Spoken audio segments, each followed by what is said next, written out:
The broadcast is now starting. All attendees are in listen-only mode. Welcome to today's presentation with your host, Craig Proctor. Thank you very much, Andrea. Today we're going to talk about how to compel a buyer to sign a buyer agency agreement with you so you get compensated for the time and the energy that you spend with buyers. And as you've heard me say, getting buyers signed to an exclusive buyer agency agreement really should be a lot easier than convincing a seller to sign a listing agreement with you, because a seller must be convinced to pay you $10 or $15 or $20,000 or even more for your services, where a buyer only needs to be convinced to pay you nothing. All we're asking the buyer to do is be loyal to us. So ironically, many agents seem to have a lot of difficulty getting the buyers convinced to pay nothing versus the sellers convinced to pay $15,000 or $20,000. And that, seems kind of weird, but it's just because it's always the way it's been done in this industry. The industry norm always has been you don't work with a seller until you've got a listing contract. If a seller called you today and said, I want you to come over and look at my house and advertise it every week in the newspaper and online, and I want you to open house it, and I want you to show the property, and then maybe if you bring me an offer, I might pay you. There's no realtor that would do that. However, there's many realtors that operate that way when it comes to the other side of their business, the buyer side of the business. So it's, it shouldn't be that way. We should only be spending time with clients. Okay, when you get an ad call or a sign call, understand that's not a client. At best, it might be a customer. Probably, a prospect is a better way to describe somebody that inquires about one of your listings. This whole idea of dropping whatever you do and driving across town and spending an hour showing a house that you know they're never going to buy is ridiculous. But the crazy thing is the next day we go and do the same thing. And I'm talking from experience because that's what I used to do. I'd drive whatever I was doing, I'd drop it as soon as that sign call came in. And when do they want to see the property? Right away. So you drop whatever you're doing, jump in the car, drive a half an hour across town, spend an hour showing them the property, or even worse, sometimes when you get there, they've decided immediately they don't like the property. But in either case, what are your options at that point? Do you agree that 90% of the time, at least 90% of the time, they eliminate the property? You've already demonstrated to the buyer that your time is worth nothing, right? They can call you whenever they want, and you'll run across town and show them properties with no commitment on their part. What are your options? Are you going to pull out a buyer contract, do the presentation on the hood of your car in the driveway? So in this business, we really teach people how to treat us. So what we must do is we must set up our rules of engagement. And I'm going to go through the entire VIP buyer presentation that hopefully by now you've already downloaded from the coaching website and you're using it. And if you've got buyer agents on your team, that they're using it as well. If you have buyer agents on your team, you may think they're using it, but they may not be using it the way they're supposed to be using it. A good idea might be for you to tape them, have them record their presentation so you can police this and make sure they're saying what they should be saying in the right order. What I've done from the time is I've actually mystery shopped my buyer agents, where I'll have someone I know pretend to be the buyer and contact our office just to see how things are really being dealt with. Now, if you don't have a team, if you don't have buyer agents, you're it. you yourself, you need to make sure that you're setting your own rules of engagement. Okay, we cannot let the tail wag the dog. We need to decide how we want our business to look and operate, just like other professionals do. Just like a doctor. The doctor doesn't come to your house. You make an appointment. You might have to wait weeks or months to go see the doctor. You go to the doctor's office. You might wait in the waiting room for a half an hour or longer. But the doctor has very set rules of engagement. What are your rules of engagement with your buyer business?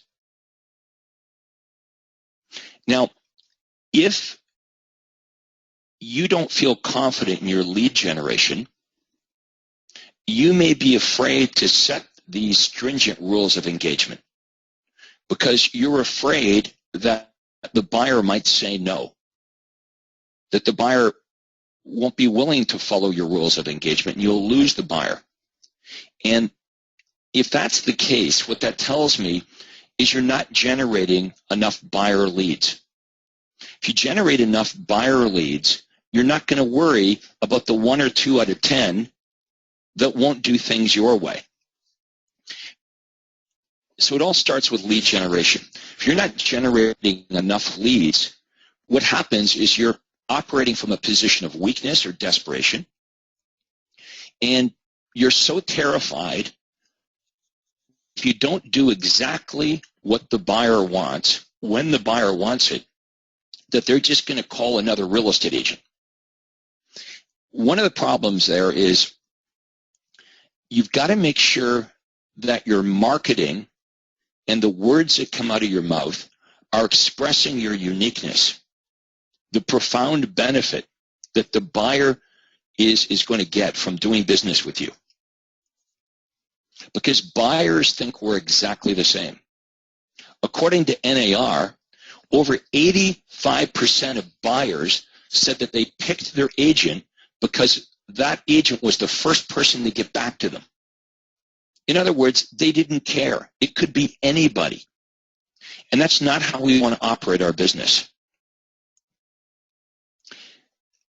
I did a seminar yesterday, and I discussed this with over 400 attendees.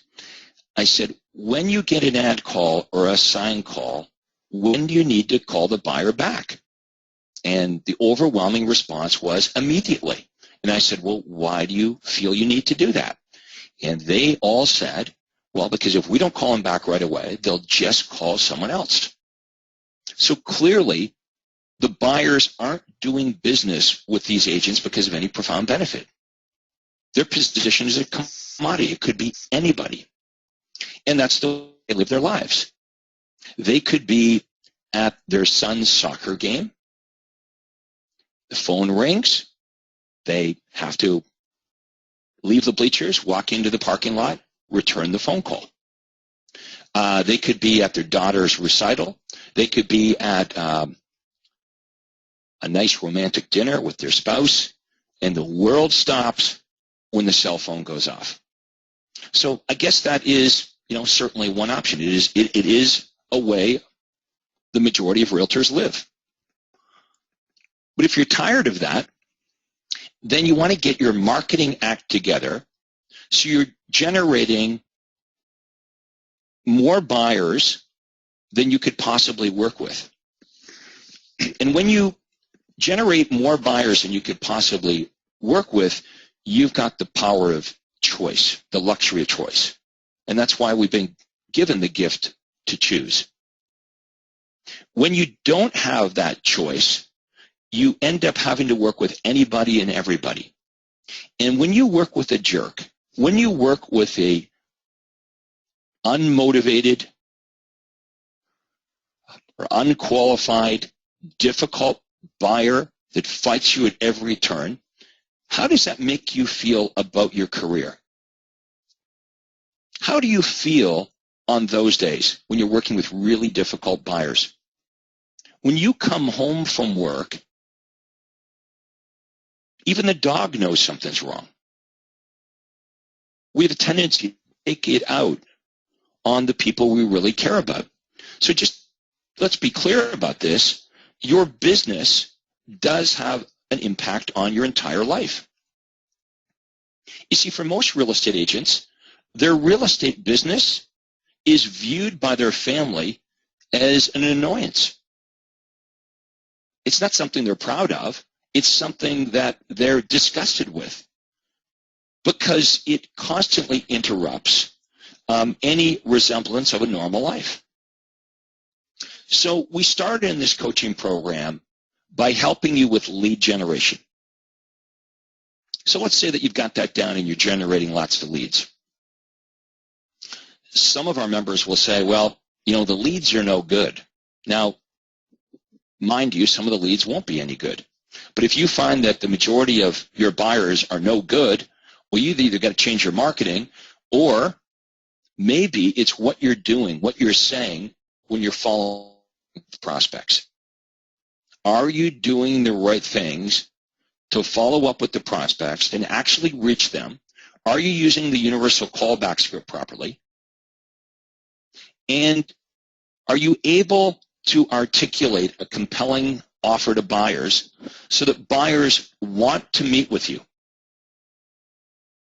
You know, yesterday at the seminar, a lot of buyers said, well, you know, they won't meet with me. I can't get them. I can't make them meet with me. And I said, yep, you're right. You can't make anybody do anything. You can't make them meet with you. You have to use the right language in your offer when you're speaking to them to compel them to want to meet with you. That's the situation you got to create. You got to make them want to meet. You can't make them meet. You can't make them sign the buyer agreement. You've got to compel them to want to sign the buyer agreement. How do you do that? By communicating all the benefits. So let's assume that you're doing this properly. You're generating lots of leads. You're not operating from a position of desperation. When you get a difficult buyer that fights you, you're smart enough now to realize, well, I'm better to cut that buyer loose right from the get-go. Okay, and there's far too many of you spending far too much time with buyers that you should just blow off right from the beginning. And I promise you this, if you follow my system for working with buyers, you won't lose any more buyers. You'll just lose them faster, which is a good thing. Wouldn't you rather know from the onset who's going to waste your time, who's going to be insincere, who's going to jerk you around? And the opposite of that is you're also going to know who's going to be a good, loyal, qualified, motivated buyer. So we're not just talking about how you're going to make more money, but we're talking about your experience that you're going to have in the business. Because if you could sift out all the difficult, pain-in-the-butt people right from the get-go, you could now spend your time more effectively with the best prospects, people that respect you, that will do things your way, and you'll have a much better experience selling real estate. So that's what this program is all about. So when you're following up with a prospect, remember my system is all about you simply returning inquiries from prospects that on their own volition have initiated this. So you're not cold calling people, you're not chasing them. You're creating a situation with your marketing where, in essence, they feel like they're chasing you. So you're returning an inquiry with the universal callback script. You've made the right offer, and now the buyer's coming either to your office to meet with you, or the appointment's been set up at their home. Okay, so how do you know what to do? Well, if they own a house, obviously you want the buyer appointment at their house. Why? Because maybe you can get the listing agreement signed at the same time. If they're a first-time buyer, I want them to come to my office because it's an extra hoop I jump them through. You should try to make the appointment as close to now as possible. Time is not your friend. You know, I hear from some of you who say, well, you know, they don't show up for the appointments. But the problem is often that too much time elapses between when you make the appointment and when the actual meeting is supposed to occur. So, you know, if you're speaking to someone today, later today would be a good time to meet, or tomorrow, not a week from now. If for whatever reason you can't meet with them or they can't meet with you, for the next 3 or 4 days, you want to make sure that you remind them of the appointment. Send them an email. Call them the day of the appointment or the day before the appointment. If you have a lot of no-shows, let me tell you what the problem is. They're saying yes to you to get rid of you on the phone, but they really don't see the value. They don't understand the value of actually showing up for the appointment. We've all done that, right? With a telemarketer. It's like, yeah, whatever, to get them off the phone. So you're going to know if you've got a problem in that area by the percentage of no-shows you have. If you get, the odd no-show, like 1 out of 10 appointments, that wouldn't cause me to go back and, rip things apart and start over again. Clearly, 9 out of 10 is pretty good. But if you've got 5 out of 10 buyers not keeping their appointment, I think you're sticking your head in the sand thinking everything's okay. Let's say that your offer to buyers was, look, if you come to my office, I'm going to give you a box of gold bricks. Everyone understands the value of gold bricks, right? They would all show up because they understand the value of a gold brick. But what you're offering to them could be more valuable than a gold brick, right? It should be, because you're going to help them get the best deal on the biggest asset they're ever going to buy, a home. So now that they're at your office, you're going to probably take them into your boardroom, if you have one, into your office. And remember, they're coming into your office because they want to get information on properties, on houses. Okay, they want to get your daily emails, your list of homes that match their criteria. That's what your offer is. That's why they're coming to meet with you. But you want to show them more than that. So you're going to sit down with them either at their home or at the office, and you're going to go through the buyer presentation. So I'm going to take you through that. You should be able to sign the buyers up in like 15, 20 minutes. If that's not happening for you, then you're overthinking this. Remember, the buyers don't have a problem with signing the contract in most cases. It's the realtors that have the problem. The problem in many cases is between our ears, because we have no problem getting our head around the seller to sign a listing agreement, but many realtors, again, have a lot of difficulty getting their head around asking the buyer to sign the buyer agency agreement. So we've talked about the fact that buyers are liars, right? That's what I was taught when I got into real estate, that buyers are liars and that you have to list to last. And in 1988, when I started in real estate, it was true that you were smart to go after listings because there was no such thing as buyer agency. So all you could hope to do is build like a strong relationship with the buyers. And of course, many of us have tried that and we've been disappointed. So clearly buyer agency is here to stay. Okay, it is what you should be doing. And some of you even say, well, no one does it in my marketplace. Well, guess what? That's the best time to do it, when no one else is doing it. We've talked about this. Would you ever waste all this time with a seller without getting a listing contract signed? The answer is, of course not. Okay, so there's 2 steps to this, the 2 conversion steps. Number 1 is converting the telephone call to a face-to-face appointment, and then once you get them into the office, converting them to a signed contract, getting them to sign the buyer agency agreement. So now we're going to go through the VIP buyer presentation. So imagine you're sitting across the kitchen table at their home, or you've got them in your boardroom at the office, and you're going to say to them, look, I want to give you some information on homes that match your criteria, but I want to show you how we can help you find the best home for your needs, negotiate the lowest price, secure the best financing, and meet your home buying needs with the least amount of hassle. Here's the great news, Mr. and Mrs. Buyer. It's not going to cost you a penny to have me help you find the home of your dreams and get you the best price on that property.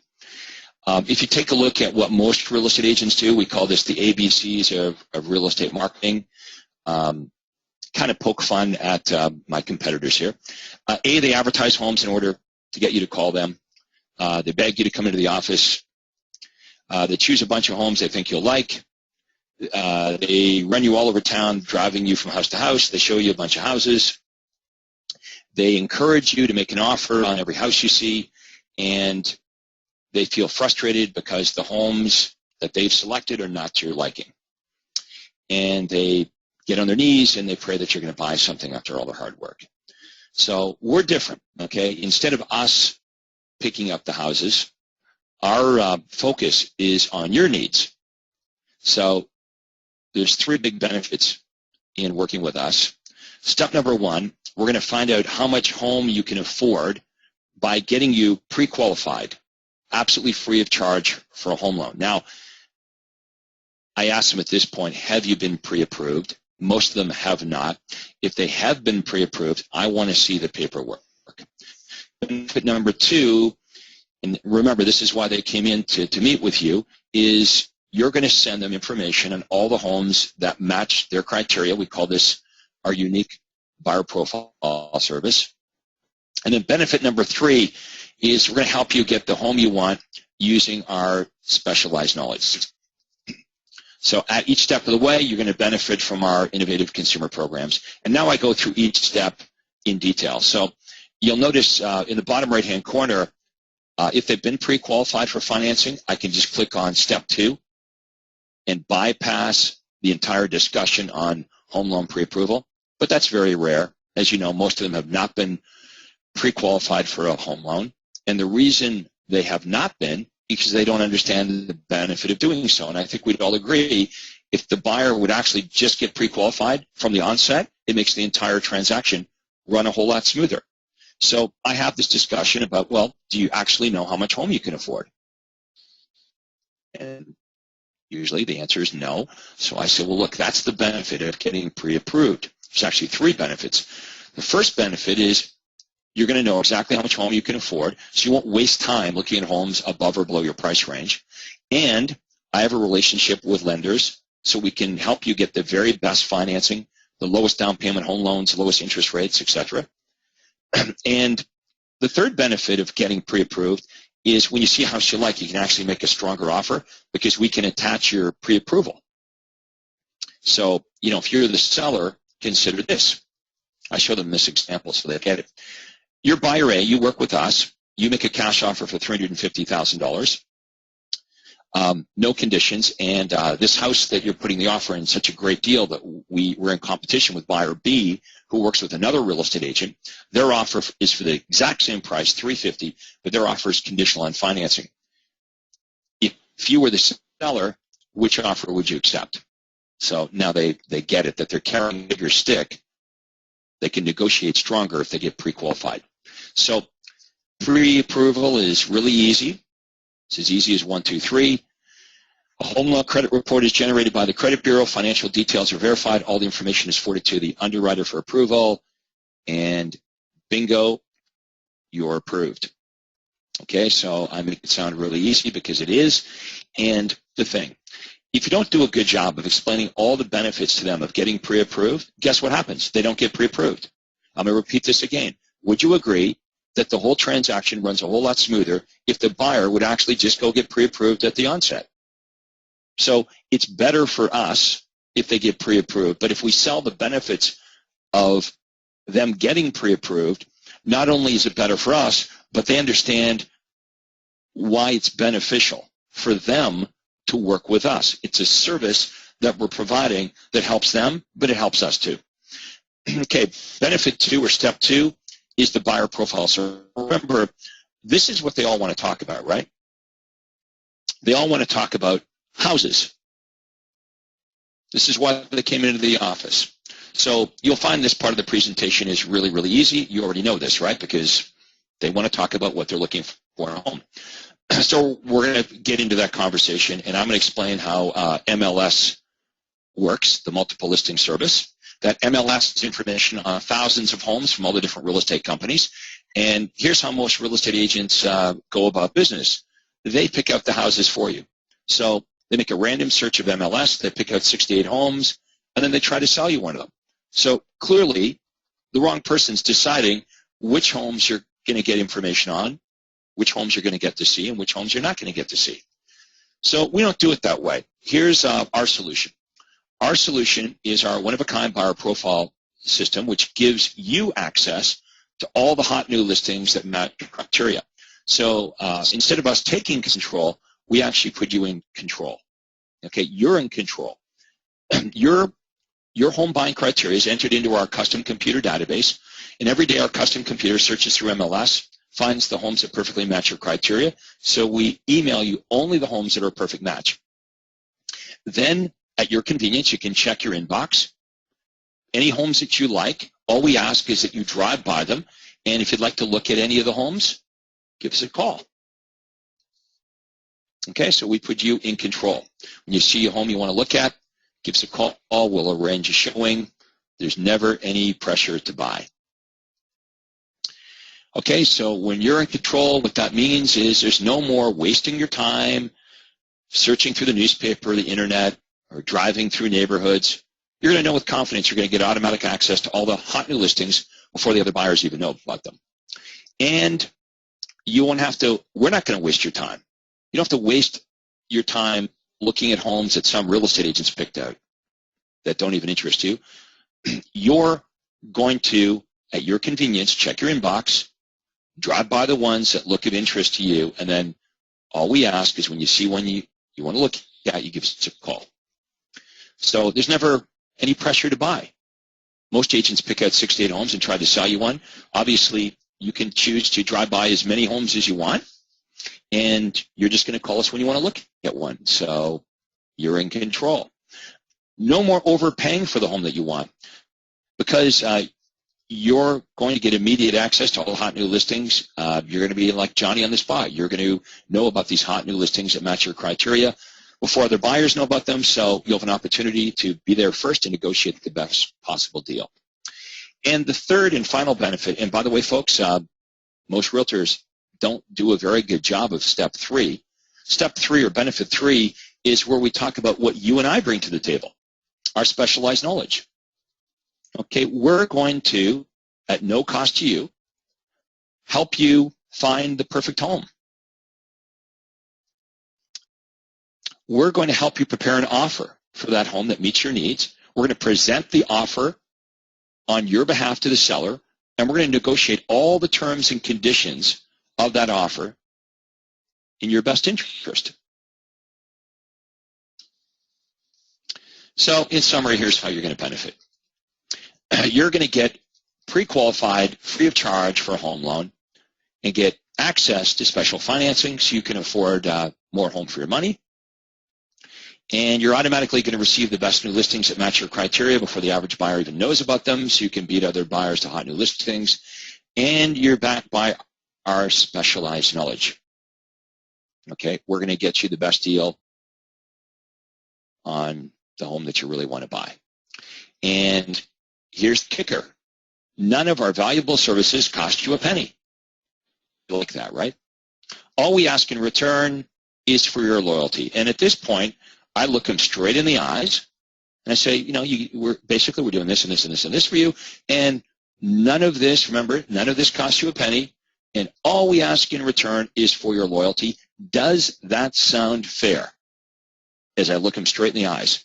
And 9 out of 10 times they say, yeah, that sounds reasonable. I think it is reasonable, right? If we do this and this and this and this and this, and it doesn't cost you anything, all we ask in return is for your loyalty. Does that sound fair? 9 out of 10 say yes. And at that point, I pull out the buyer agency agreement and I say, great. I shake their hand. Okay, great. Shake their hand, and I pull out of my briefcase the exclusive buyer agency agreement, and I say, this just reiterates in written word what you and I have just agreed to verbally. Now, what are they going to do at that point? If they balk at that point and they're not going to sign, basically what they've just said to you and I is they just lied to you. Because really, they just agreed that if we do all of these wonderful things and it's all free, that all we ask in return is for their loyalty. Does that sound fair? They said, yes, it sounds fair. And now we're pulling out our exclusive buyer agency agreement that basically expresses in written word what we've just agreed to verbally. And look, if they balk at this and they won't sign it, it means they're liars. And I would rather know that up front. If they say to you, well, yeah, we're okay with you doing this and this and this and this and this and all for free, but we don't want to commit to you, then I don't think that is reasonable, and I would think you would want to know about that. Now, there's other places that you could go. You could actually you could go to the cancellation agreement here too. Okay, they wouldn't sign the buyer agency agreement. There's two places where you can go. You could do this. You could say, well, look, how about this? If you commit to me, I'm going to guarantee you in writing that I'll save you at least $5,000 off any home you purchase using my services. This is called a $5,000 cash savings buyer guarantee. I'm going to give you this in writing that I'm going to negotiate at least $5,000 off of any home that you purchase using my services, or I'll pay you $1,000 cash on closing. And if that doesn't work, you could even go here and say, and if you're not absolutely thrilled with my service, if you change your mind for whatever reason, I'm going to give you our cancellation guarantee. Okay, no strings attached. It's an unconditional guarantee for any reason whatsoever up until the time that we put you into contract on a property. If you're not happy, you can cancel the exclusive buyer agreement and you can just, go with somebody else. Now, if they still won't sign your buyer agency agreement, even when you give them the cancellation guarantee, you know what that means? It means run hard and run fast. You don't want them.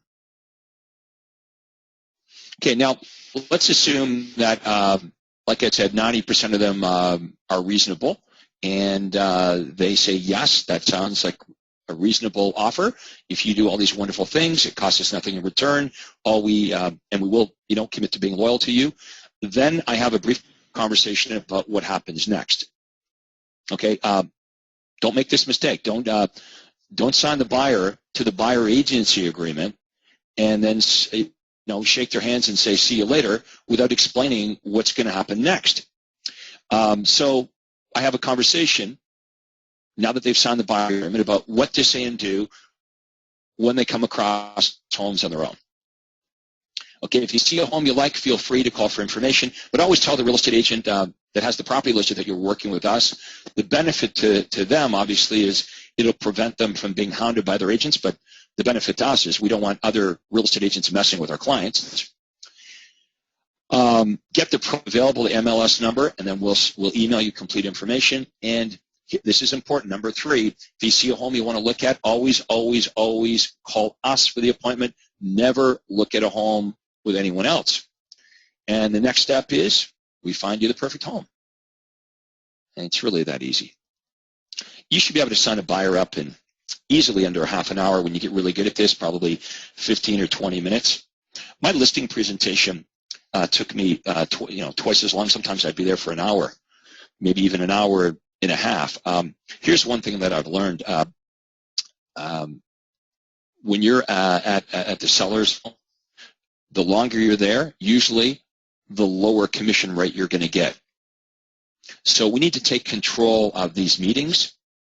My listing appointments and my buyer appointments were always booked 1 hour apart, and that included travel time. So I might have a buyer agency appointment at my office at 7 o'clock, but at 8 o'clock I have a listing appointment on the other side of town. So I've got to get this buyer signed up, get them out of the office, get in my car, drive to the 8 o'clock appointment, do the listing and the paperwork, and then get to my next appointment at 9 p.m. So if you want to sell a lot of real estate and you don't want to work 80 hours a week, you got to be, sort of efficient with your time. You got to control your time, and you not only control how you spend it, but who you spend the time with. So let's go over to Andrea and see if there's any questions or comments so far. Yes, we do already have a question, a hand raise, and a typed question. We'll go to our hand raise first. It's Mr. McCarrion. Please go ahead, sir.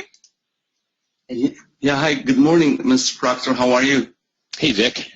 I have a few questions, please. I have a lot of buyers. I'm trying to work with sellers, and I'm not making the appointment to give them the presentation for some reason because I don't have the time. That's one of my challenge. And the second thing, if sometimes some buyers, not all of them, are telling me if it's my listing, they want me to send it to them or to meet with them. or for me to go see the property, not to send them directly, you know. So those are some of the objections I have. But my biggest one is for me having the time to sit with them, and because I know that I can try my best to let them sign the agreement. Just my head is not wired to meet with them somehow. I don't know why. Okay, I don't really understand that argument because so if a buyer called you today and said, go show me this house and go show me that house, you have time for that, but you don't have time to meet with them up front and get their commitment in writing? Yeah, that's the challenge I have, you know. Okay, well, why run around with people that aren't committed to you? Wouldn't it be better at the onset to book out a half an hour of your time, go through the presentation that we've gone through here today, and get them signed to an exclusive buyer agency agreement so you know you're going to be compensated for the time you spend with them if they do buy? Yes. Okay, how much time are you wasting right now showing properties to people that either don't buy a house or they buy a house but not through you? I agree, a lot of time. Right, so you know, we can agree that this is the best way to do it. You've just got to, you know, adjust your mindset. That is right. That is right. Like you're doing what most agents do, and you're doing what agents have done for 100 years. It just doesn't mean it's the best way to do it. Would you operate your listing side of your business that way? No. Would you run around and waste money or time with sellers without a listing contract? No. Okay. When you list a home, do you say to the seller, I'm going to do this and this and this and this, and it's all free? You don't do that, right? That's right. You say to the seller, you've got to pay me $10,000, $15,000, $20,000 or more in exchange for my services. You have no problem getting your head around doing that because it's the way it's always been done. But with buyers, what you're saying is, I'm not going to ask for any commitment, even though committing to me costs you nothing. I'm just going to run all over hell's half acre showing you homes, hoping that maybe you buy a house and maybe you decide to use me. That is true. That is true. Maybe the reason is because I get sometimes overwhelmed with buyers. Let's suppose I have a listing, I get 25 calls, and I don't know how to set up the appointments, you know. Then if you've got a lot of buyers, it even makes more sense to do it my way, because not all the buyers are going to be loyal to you. However, all the buyers want to steal your time. So you set up your rules of engagement. You want to say, you know, there's a new sheriff in town. I'm going to draw a line in the sand here today, and moving forward, this is the way I'm going to work with buyers. Take those 25 buyers. How many of the 25 will come to your office and meet with you and sign a buyer agency agreement? Because you can't work with them all anyway, so why even bother trying? That's right. When you try to work with all 25, the problem is you don't do a very good job with any of them. You'd be better to take the 25, try to get half of them to come in and meet with you. So you got maybe 12 or 13 that agree to meet with you, and even if you got 5 or 6 to sign an exclusive buyer agency agreement, you would know who to focus on. That makes sense. That makes sense. Okay, well, like, trust me, if you want to sell more real estate, Vic, yes, sir, and you want to do it in less time, then only you can decide to change your rules of engagement.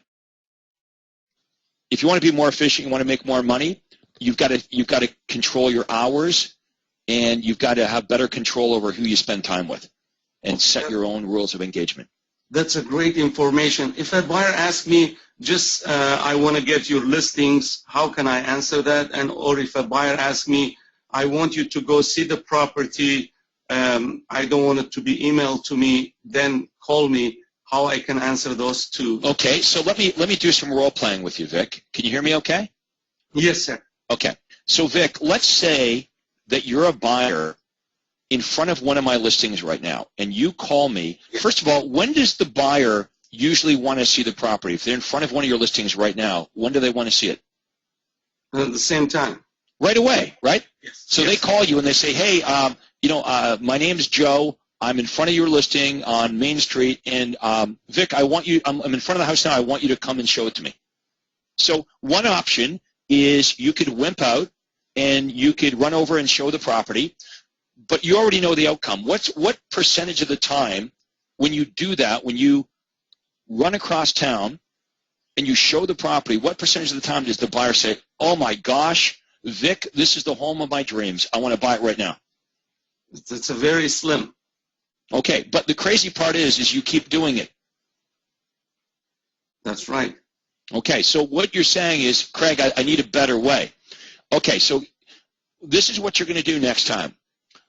When the buyer calls and they say, hey, Vic, oh, I'm in front of your house on Main Street. I want to look at it right now. I will ask him if it's for you or for someone else. Excellent. I like that. So you're going to say, are you calling for yourself? Now, when they say yes, you're a good student, Vic. When they say yes, I want you to say this. You probably want to look at more than one house before you make a purchase decision. If I'm going to show you that property, why don't I show you all the other homes in the area that also match your criteria? Makes sense, right? How many buyers say, no, I only want to see that one house? Most of the time that argument works. Now, let's say that argument doesn't work, because every once in a while, you're going to have a buyer that says, no, Vic, I only want to see that house. We're only interested on homes on that one particular street. We don't want to see other properties. This is this should be part of your listing presentation. You should, as part of your listing presentation, get the seller's permission that you won't show any of your listings to buyers without first meeting with the buyers.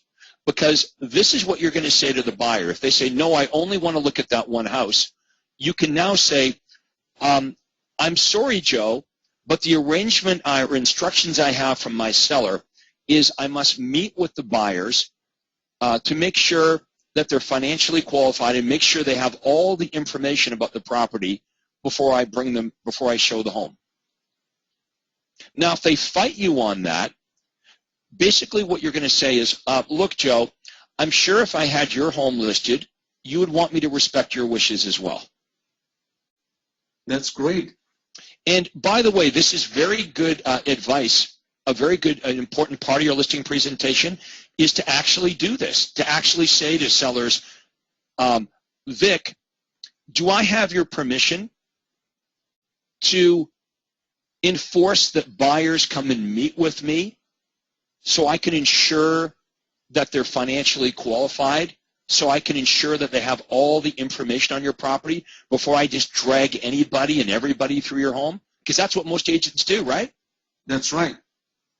Now, if you've got those specific instructions from your seller, it's very easy now for you to be able to explain that to the buyer. I'm not allowed to just set an appointment to show you the home. My instructions from the seller, the arrangement I have, is I must meet with you, make sure you're financially qualified, and make sure that we give you all the information on the property to even be sure that this is a property that's a good match. Now, sometimes if they fight me on this, I'm able to say to the buyer, I'm able to give the buyer information that will most likely exclude the home anyway. For example, Vic, if you were the buyer and I said to you, well, Vic, are you aware that this property has electric baseboard heating, not forced air or gas? Is that something you're interested in? The buyer might say, well, no, I'm not interested in an electric baseboard. You see, this is why we need to meet. You know, because if I had showed you that property, Vic, I just would have wasted your time and my time and the seller's time, because you're telling me you want to go look at the property and you're basing it on limited information. That electric baseboard heating. That's okay. Right. You know, so there are certain you know, techniques that you're going to use so the buyer understands it's really to their benefit to come and meet with you. Now, even if you use these techniques, some of the buyers are still going to say no. What do you do with the 2 or 3 out of 10 buyers that say, no, Vic, I want you to come, drop whatever you're doing, you're going to do it my way? And you're going to come right now and you're going to show me the house. Well, you're at the fork in the road. You can decide to either stick to your guns or you can wimp out and go show the house. But let's at least try to get the buyers to meet with us before we immediately give up and give in. That's right? true. Like at the last resort is wimping out. Yeah. Now, and here's the thing. When you wimp out against your better judgment and you run over and you show the house, just remember I told you so, because you're going to drive back in all likelihood to the office all frustrated, gripping your steering wheel, all upset with yourself because yet again you let the buyer take control of your time and your life and you've wasted an hour. That's right. Do you think I have the option, if the sellers are home, I just tell them there's a buyer in front of your home and I'm busy, they can see it. Is that okay, or it's not a good option? Well, you're setting up the rules of engagement in the incorrect way. So now the next house they want to look at, they're going to expect you to do the same thing.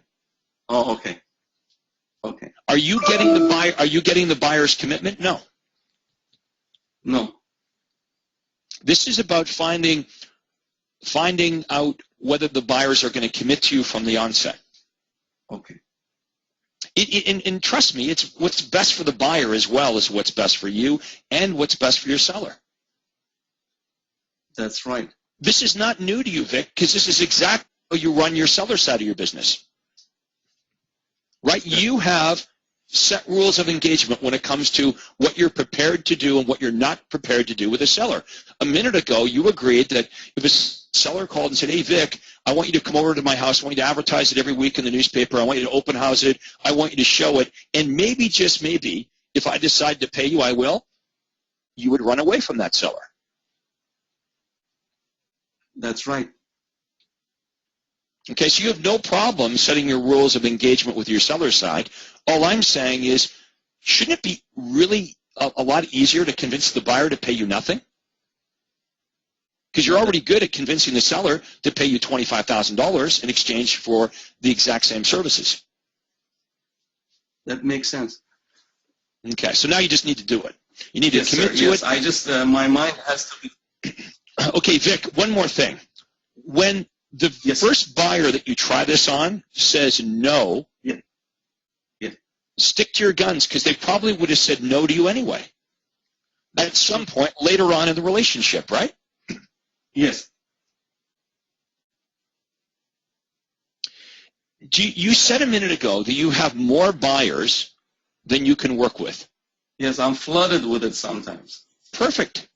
Then this is an excellent opportunity for you. Since you know you can't work with them all, let's set up your rules of engagement and find out which of the buyers are real. Right from the onset, which ones are going to be committed to you, which ones are motivated and qualified. Let's get them pre-qualified. We're going to do this all before you run around wasting your time showing them houses. If they're not going to work with you, they're not going to commit to working with you, why do you care about showing them houses? Okay. Okay, you got it? Yes, sir. Thank you very much. All right, thanks, Vic. Okay, we had a few of the same questions from our members. They're asking where they can get this presentation, and if they go online to the coaching site under Resources for Session 5, all of the documents will be there under Attachments. And another question they had, Craig, was some of them who were able to find the slide presentation, it has less slides than the one we're showing today, and I believe that's because we have added extra slides for the presentation today. Well, I've got a couple of slides on my preamble at the start of it, so let me go over.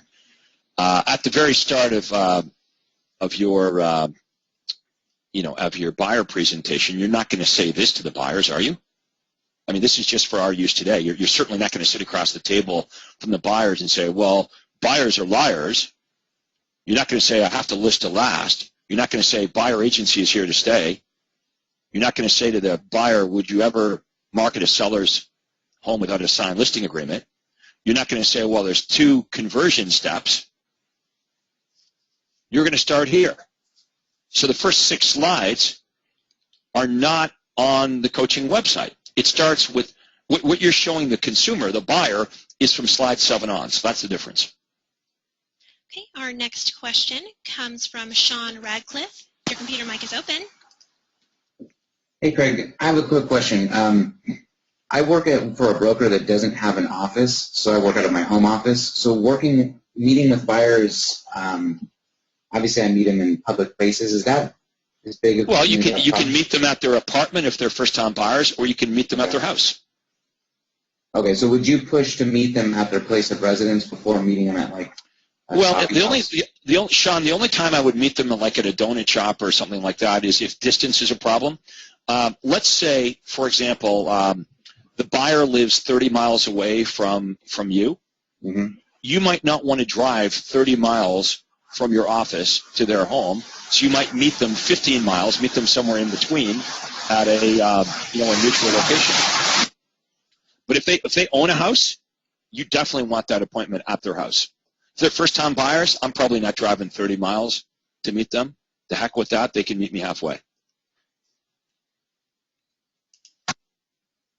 Okay, I think we lost Sean, or maybe you lost me. Yeah, I had to mute his line due to the background noise. We couldn't hear you that well, Craig. So we'll move on to Ricardo Brune. Your telephone line is open. Yeah, hi, Craig. Hey, Ricardo. Hey, Craig. As to the cancellation clause or the cancellation agreement, what are the pros and cons in regards to that? Well, you're only going to use it when you absolutely need to. I don't want you to even go there. Like if it's true that 80 or 90% of the buyers are going to sign up without you going there, like you wouldn't use that with every buyer. This is a bit of a Hail Mary, right? Like if you go through the whole presentation and at the end of it they say, yeah, well, Ricardo, we're not convinced. You're only going to go there as a last resort. And if they still won't sign up, what does that tell you about the guy? Yeah, we don't want him.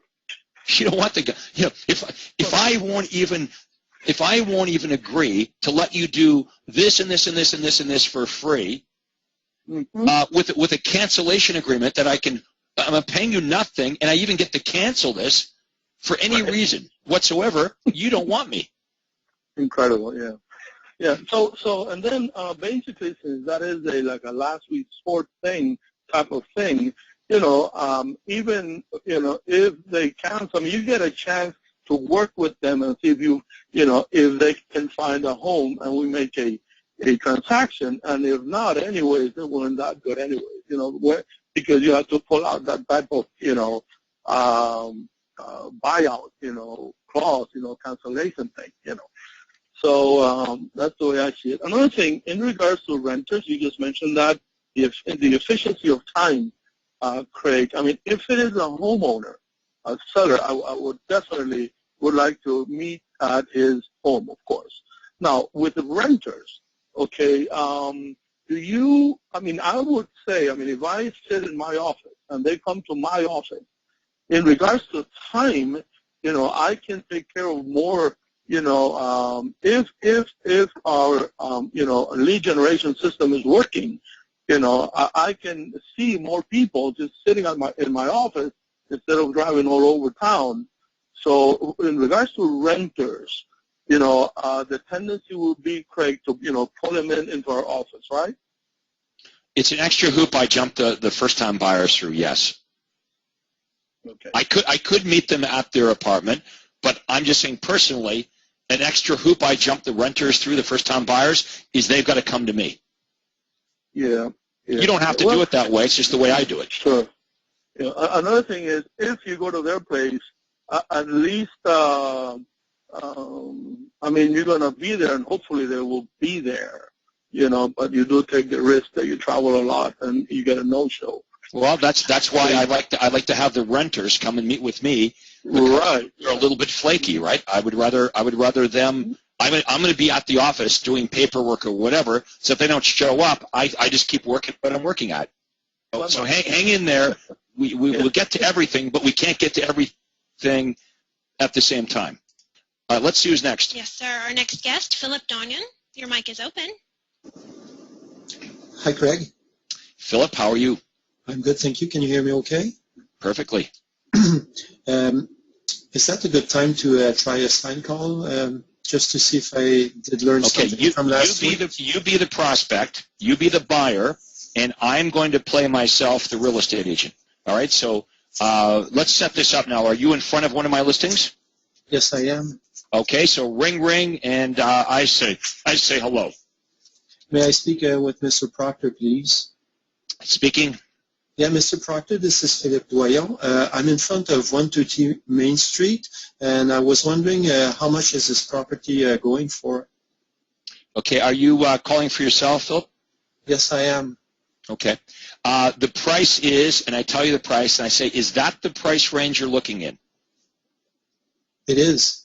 Okay, now, what I want you to notice is I don't just give you the price, I give you the price, but I also come back with the question of, is this the price range you're looking in? Every time you ask me a question, I'm going to answer your question, but ask you a question, and the reason is because the person that asks the questions controls the conversation. Okay, so I say the price is whatever, $399.9. Is this the price range you're looking in, Philip? It is, but I think it might be a bit expensive. So how many bedrooms? Okay. Well, what price range are you looking in? I'm looking in that price range, but maybe $25,000 and below. Okay. It's a 4-bedroom home. How many bedrooms are you looking for? Actually, we're looking for 3. For a 3-bedroom. Okay. Well, do you have a realtor to help you? Not right now. Okay. I've been talking to a few, and we've been going to open houses. Would you like me to prepare a list for you of all the homes that match your criteria in a 3-bedroom? I'm already looking on MLS. Okay. Well, I'm not sure, what you're getting on MLS, but the list that I can prepare for you is going to include all the hot new listings, including bank foreclosures, company-owned properties, and distress sales. I'm assuming you're looking to get a good deal. Would that interest you? Yeah, you can send it to my email if you want. Okay. Well, look, rather than me emailing you hundreds of homes that may or may not match your criteria, or even worse, you missing out on the perfect one, Philip, if we can get together for about 15 minutes, I can take down exactly what you're looking for, and that way you'll only get the homes that perfectly match your criteria. It's free of charge. You're never obligated to do anything. Would that interest you? Yeah, could we do that while we look at the property? Well, why don't we do this? Why don't we meet, sorry, do you own a house or are you renting? We own. You own. Okay, well, why don't we do this? Why don't we set a time to meet at your house? That way I can have a look at your home as well, because that'll be part of the equation, right? You're also going to want to know what your home would sell for. I could give you some information on what to do to prepare your home for sale, talk about timing, when's a good time to do this, go through all of the closing costs that you'll incur so you'll know exactly what you're going to net in your pocket, and we can have a very, detailed discussion about exactly what you're looking for. So when I take you out to the house, I can show all the homes in the area that match your criteria. When's a good time for us to meet, days or evenings? I'm quite busy right now, so I guess maybe next week. Okay, well, that's what's perfect about our service, Philip. It's perfect for busy people like you because once we spend 15 or 20 minutes together, I'll understand exactly what you're looking for, and at your convenience, you can check your inbox. Any properties that you want to look at, all we ask in return is that you give us a call, and we'll arrange a showing. Yeah, but I don't want to list my property before I find the perfect property for me and my spouse. Great. Okay, well, why don't we get together? What's next Tuesday at 7 o'clock look like? How about 8? We're late. We have a late dinner that day. Well, I guess I could squeeze you in at 8, Philip. Okay, then. Well, that looks like a typical conversation for sure. Okay, did that feel comfortable to you? Yeah, actually. Felt good for me. I didn't feel too pushed in. Well, and okay, the other option would be if you didn't play the game with me, then I would, not have an appointment with you, but I certainly wouldn't be running around showing you houses. So my mindset is, since I can't work with all the buyers, like Vic said a few minutes ago, he says, I got 25 buyers on any given day. I can't work with them all anyway. So, I'm not really attached to the outcome. I would prefer it if you would meet with me, but it's not the end of the world. If you fight me and fight me and fight me and I can't get you to agree to meet with me, then I guess I'm not showing you any properties. So, I'm cool with that. Okay. I went to see a seller today. He's in the middle of renovating his property, and I told him I'd give him tips on what to do and what not to do to sell his property for the most amount of money. But he was pressing me really hard for a commission and an evaluation, and I just told him that they would. Is he ready to list his home today with you? Nah. Okay.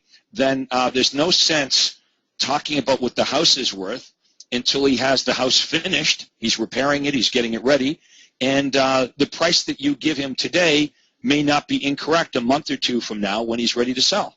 Well, that's what I told him, and I told him if he felt comfortable interviewing other realtors. After that, I could show him what I can do better and more for him.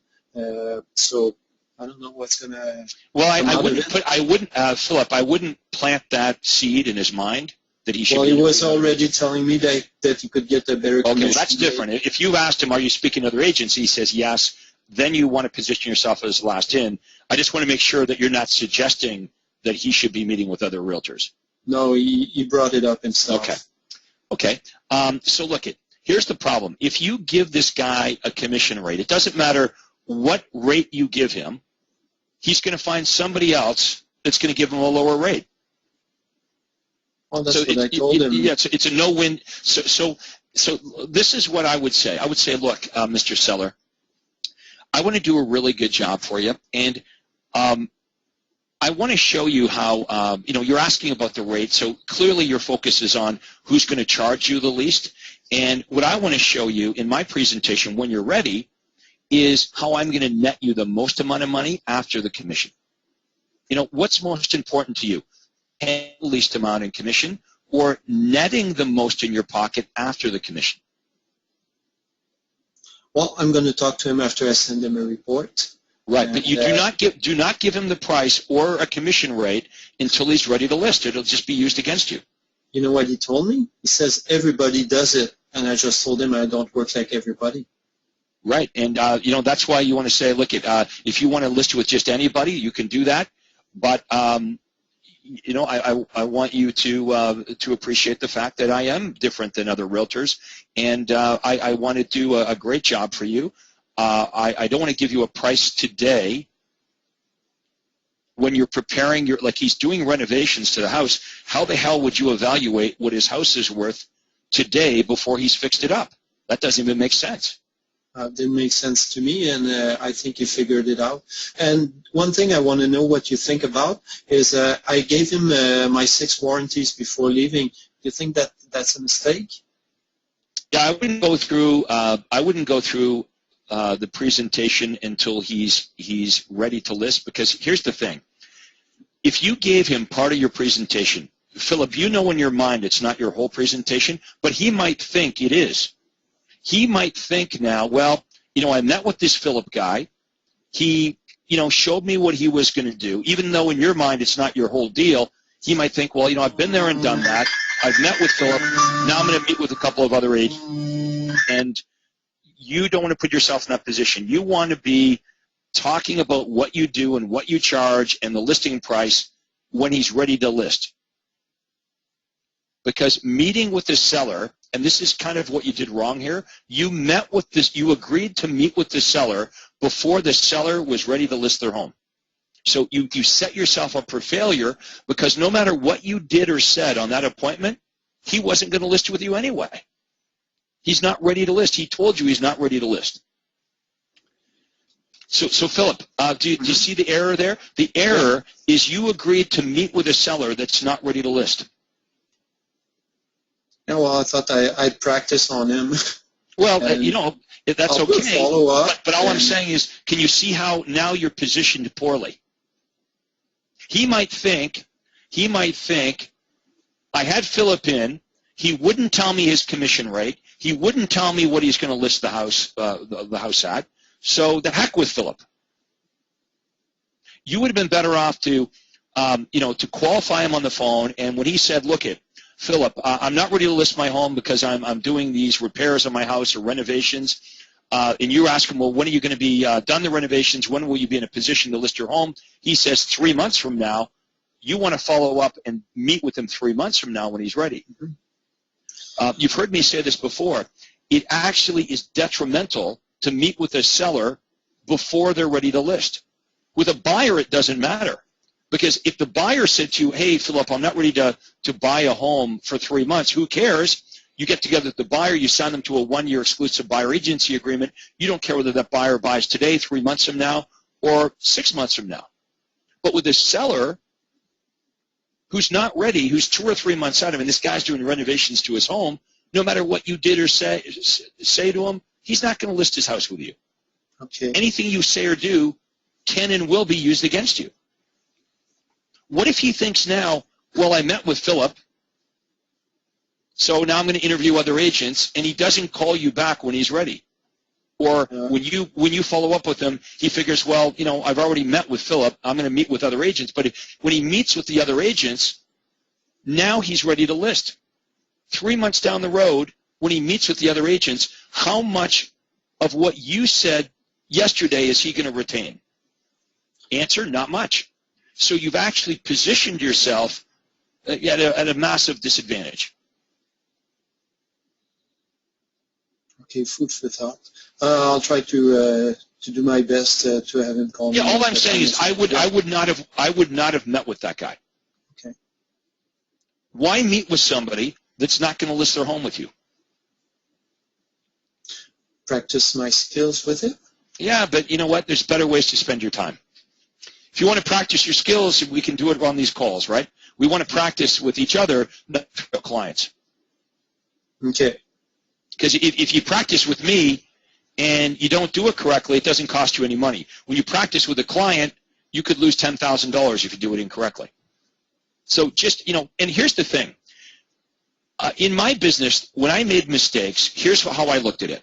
A mistake was only a mistake if I didn't learn from it. So what's the lesson to learn? You've got to be harder when you're qualifying the sellers on timing.